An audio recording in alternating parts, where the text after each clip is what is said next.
Good morning. This lesson is for my Honors Integrated 1 class, but before I get started, I'd like to say I hope that everyone is doing all right out there. This is for Unit 11, Lesson 4, I believe, 11.4. I'll double check it and put the correct title in the header. But anyways, let's go ahead and jump into our goal. We have 3 goals for this lesson. Our first goal is to eliminate fractions, review eliminating fractions. Our third goal is to use a Gaussian method. And we're going to do this by including multiplying one of the equations by a number. Remember the Gaussian method, Gauss showed us that we can add equations together.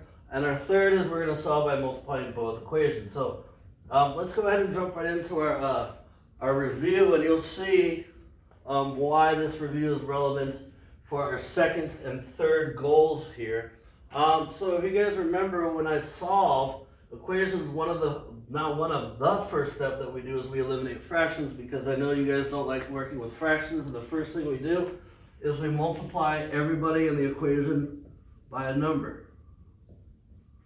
Okay? So this 5 cancels that 5. I'm left with 3. 5 times 2x means that I get 10x.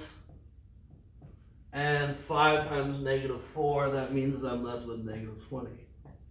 Alright, and so again, I wanted to review this with you because I want to make it very clear that we're allowed to multiply equations by a number. This is going to be important for the solving equations when things don't cancel nicely. So let's make sure we note that we are allowed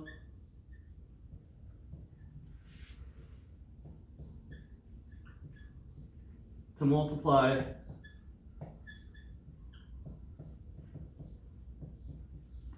an equation by a number, right?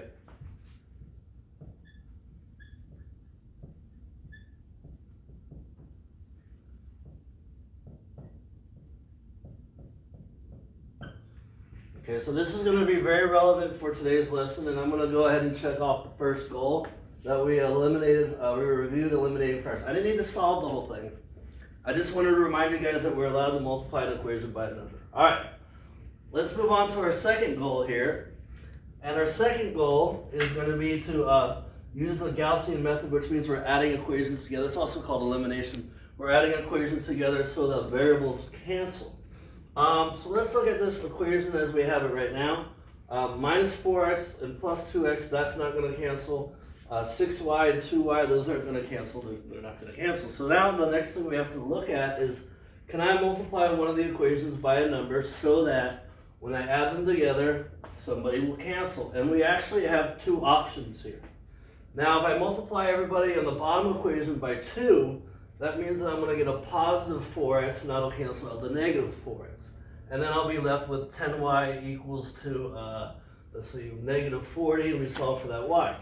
Or if I multiply everybody by negative 3, that'll make this 2y cancel with that 6. So when we're solving equations and we have to multiply to eliminate a variable, we have options.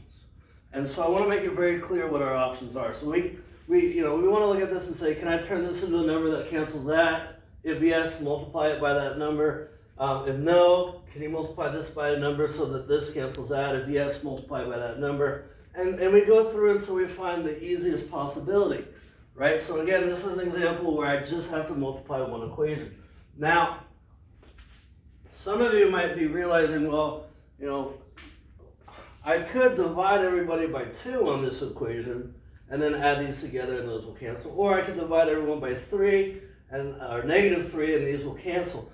Now, you have to be careful when you divide though, because you might create fractions. So I don't really stress that method, but again, it's a possibility. And I tend to stay away from it. So I'm going to multiply everyone in the bottom equation by, let's do negative 3. I want you guys to see that I have to make sure that the signs are opposite, okay? So everyone's going to get multiplied by negative 3. I'm going to cancel the y's. All right, so now I get, let me write this. Where my black marker I just had? Oh, there you are. So I'm going to rewrite this equation, because I didn't do anything to it. It's minus 4x plus 6y, and that's equal to negative 12. And now I'm going to rewrite this equation after I've multiplied everybody by negative 3. So this becomes negative 6x minus 6y equals, positive 42. Okay, now when I add these together, remember I multiplied the bottom equation by a number that's going to guarantee I cancel out my y's, and the y's do cancel out. So now I'm left with negative 10x, right? If I owe you $4 and I owe you $6, you can tell me I owe you 10. And minus 12 plus 42, that's going to give me the positive 30. And I divide out the negative 10. And I get x is equal to negative 3. Now remember, we use this x in either of the original equations to find the y. I like the second equation because the numbers are smaller. So I'm going to plug in my negative 3 into 2x plus 2y equals negative 14. So I get 2 times negative 3, because I'm replacing my x with negative 3, plus 2y equals negative 14. Well, this becomes positive 6 plus 2y equals negative 14. Let me bring this up higher. And I get now, well, let's do this. Let's minus 6 to both sides. Okay. So now I'm going to get, let's see here, 2y is equal to negative 20. Divide out the 2, and y is equal to negative 10. All right, so remember our answer is going to be an ordered pair, negative 3, comma, negative 10. And this is where these two lines cross at negative 3, comma, negative 10. And I made a mistake somewhere. I made a mistake. What is my mistake? Oh, my mistake is right here. It's not negative 2, it's positive 2. So this becomes minus 6. So that means that I need to add 6 to both sides. Okay, I made a mistake. Let's see here. So minus 14 plus 6, that becomes minus 8. Minus 8 divided by 2, that becomes negative 4. And in fact, my lines cross at negative 4. All right, so don't add negative signs and don't lose them. I made a mistake. I plugged it into the wrong. I added a negative right there. There was no negative. All right, so this is where the lines cross. That's where they cross. That seems a little bit more reasonable. All right, so moving on to the third goal. And actually, let me reinforce what we just did here. Nobody canceled when I added these together, so I multiplied the bottom equation by a number that guaranteed my y's would cancel. Okay, so the last goal for this lesson is we're going to multiply both equations. So let's look at this. Is there a number I can multiply by 3 that turns into a negative 4? No. Is there a number I can multiply by negative 4 that would cancel that 3? No. Is there a number I can multiply negative 5 by so it will cancel that 4? I mean, I said no before, but not a nice number. Is there a number I can multiply by 4 so it cancels a 5 or turns into a 5? No, there's not. So with this problem, what you're going to do is I would pick the smallest numbers, or the variables that have the smallest numbers, and that's x, because they have a 3 and a 4. So what I'm going to do is I'm going to multiply the top equation by the number with the x, the coefficient with the x. I'm going to multiply the bottom equation by that coefficient. Now, I don't have to worry about signs changing because the signs are already opposite. And I'm not going to multiply by the numbers with y because these numbers are larger than these numbers, so I'm going to deal with bigger numbers in my problem. So what I'm going to do is I'm going to multiply the top equation by 3, and the 3 comes from here.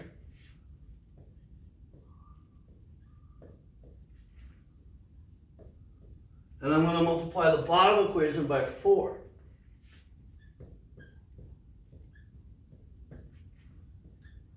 And again, I picked the numbers that were with the x. And so when I'm done with this, and I add my equations together using the Gaussian method, my x's are going to cancel and I'll be left with y's, okay? So let's go ahead and write our equations here. So I get negative 12x plus 12y, and that's equal to negative 24. Okay, on the bottom equation, what I'm going to get is I'm going to get positive 12x minus 20y, and that's equal to 0. Now again, like I said, when I add these equations together, the x's are going to cancel. And they're going to cancel because I multiplied equations by the other equation by the numbers that were with the x. So everyone got a 3, and that 3 came from here. Everyone down here got a 4, that 4 came from here. I recognize that the signs were opposite. That's why I multiplied by positive numbers in both equations. And now you can see that my x's are going to cancel out. And I'm left with, let's see here, negative 8y equals to negative 24. And we go about solving it like we did before. So let's just solve this really quick. Divide everyone by negative 8. Then y is equal to positive 3. I like the bottom equation because the numbers are smaller and I'm equal to 0. So I get 3x minus 5 times 3. That's equal to 0, making sure I'm putting the right signs in this time. So I get 3x minus 15 equals 0. Let's add the 15 to both sides. And I get 3x is equal to 15. Divide out the 3. I hope that I'm still on the screen. X is equal to 5. Let me go ahead and check if I'm still on the screen here.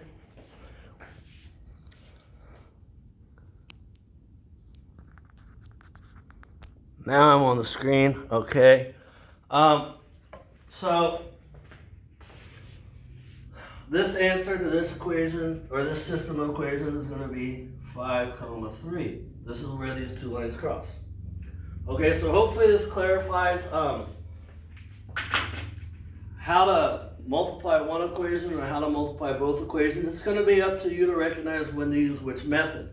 So the way that I would look at this would be, can I add the equations together when someone cancels? If not, can I change the sign of of all the numbers in an equation? Will someone cancel? If so, do that. If not, can you multiply one equation by a number and get someone to cancel? If not, then you're going to need to multiply both equations by a number to get someone to cancel. So hopefully this makes sense to you guys. And again, I will be answering questions about this during the class. I think that does it for this lesson. Have a good day, everybody. Bye-bye.